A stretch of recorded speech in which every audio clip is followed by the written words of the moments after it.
Mahtumul İşan'dan gelse elektrik koşusunun devamını edeceğiz.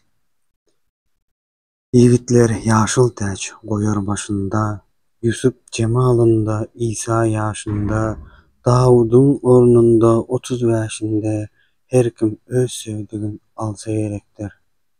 70 hülle giyip tahta konarlar, Severcat uyanda bırak binerler, yerler, içerler, seyran kılarlar, ölmez gitmez, Cavudan kalsa gerektir.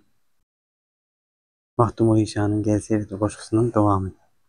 Yiğitler yaşıl taç koyar başına.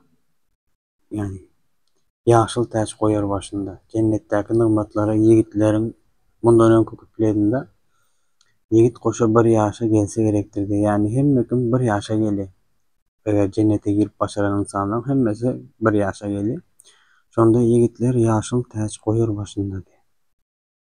Yusuf cemalında İsa yaşında. Yusuf peygamberin oğuldanlığını biliriz. Dünyada Yusuf peygamberden oğuldan adam bolmadık.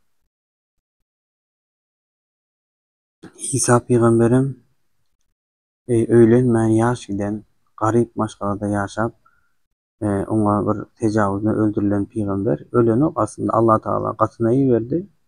Ene İsa peygamber kıyametden gelýär. Ene öldü dip pikir etýärler ýalňyş düşünjedäki adamlar. Şoňa İsa peygamberim İsa ýaşynda diýe. Mahtumul İşan'ım İsa peygamberi İsa ýaşynda dip şöyle atlak diye. Davud'un ornunda 30 yaşında her kim öz söylediğini alsa gerektir. Yine bärde her kim öz söylediğini alsa gerektir diye Peygamberimiz Aleyhisselatü Vesselam'ın bir hadisi var.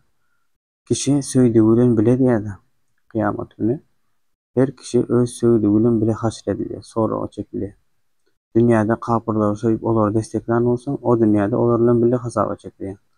Ýöne gowy adamlar söýüp olarla bile olmasaň, ne Mahtumul İşan her kim öz söýdüğini alsa gerektirdi. 70 hülle giyip tahta konarlar. Yani tahta konarlar. Olaryň cennetdekilerin tahtı verileceğini, olary Allah'ın sansız rızıklar vereceğini hadislerde zaten geçiyor zaten. Mahtumul İşan şonaýdy. Zevercat uyanda bırak binerler. Yani zevercat uyanda sözünü bilmedim. Yani bırak atı verilecekliğini, bırak atının bir sekundda giden menzili 70 bin, 100 bin kilometre içinde bir sekundda gidiyor. Yani katı yındam çakkanat cennette her bir musulmana verilecek. Yerler, içerler, seyran kılarlar. Burak verilen son näme diyen eken? Yiyip içip seyran etýäs cennette. Mahtumul İşan bize cennetin nimetlerini anladı. Bundan öňki setirlerinde dozaktan kapırların çeken asabyny anladandy. Indi mümin kulların nimetleneceğini anladı. Düşündürýär bizlere. Ölmez gitmez, Cavudan kalsa gerektir. Ölmän gitmän şu taýda elmudama galis.